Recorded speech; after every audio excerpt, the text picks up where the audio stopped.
A lot of people have reduced following Jesus down to a list of rules that try to conform who you are to a certain standard.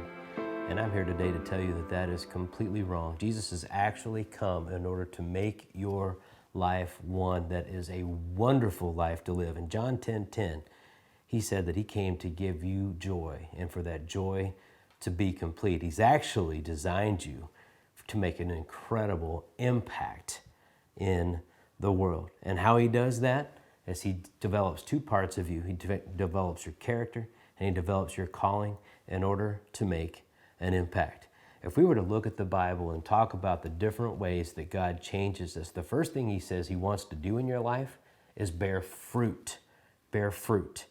And the fruit that the Bible talks about is in Galatians chapter 5. And it says that Jesus wants to make you more loving, joyful, peaceful, patient, kind, gentle, faithful, and self-controlled.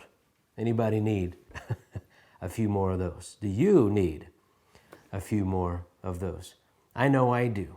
And that's the kind of stuff that he actually wants to change inside of you. He wants to make you a better person, wants to make you wake up the next day with a lot less regrets about the things that you said. He wants to take your anger and bring it down and bring your kindness and bring it up. He wants to take your anxiety that you have down and bring your peace up. He wants to take your unhappiness down and bring your joy up. He wants to change your character. But he also wants to change your calling. He wants to give you purpose in this life. The Bible says that Jesus deposits spiritual gifts into every one of his followers. And these are oftentimes normal abilities. There's some that are pretty supernatural, but it's his supernatural power that comes in behind them to actually make a difference. My wife has the spiritual gift of encouragement. And when she goes and she encourages someone, particularly ladies that she hangs out with in our neighborhood, they often share that they don't feel like just Carol encouraged them, but it feels like God winked at them, that God kind of touched them and encouraged them and let them know that it's going to be okay. That's Carol using her ability, but it's God using that as a spiritual gift to get something done. If you actually take the time to allow God to change your character and to help you discover and start to walk in that calling, it'll change your relationships. It'll change the way you experience love. And isn't it true that one of our biggest questions is, am I lovable? I want to be in more meaningful relationships where I'm able to be cared for and to care for others.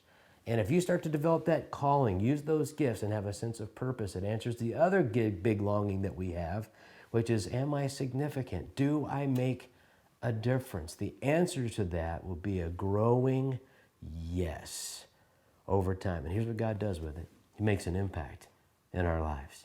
Character times calling equals impact. We'll make a difference. People will ask us, how is it that you tend to have your relationships with your kids going so much better? How is it that you guys don't fight all the time? How is it that, and you just fill in the blank. Your character is going to make an impact. Your calling is going to make an impact. And as both of those grow, that relative impact multiplies over time.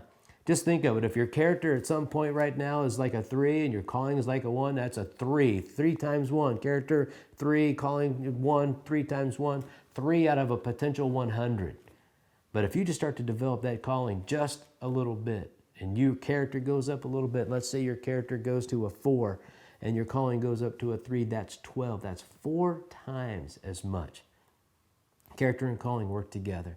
And as you focus on those and letting Jesus change you in those, you will make a greater and greater impact. It's not about the rules, friends. Jesus has come to guide us so that we can have life and to have impact.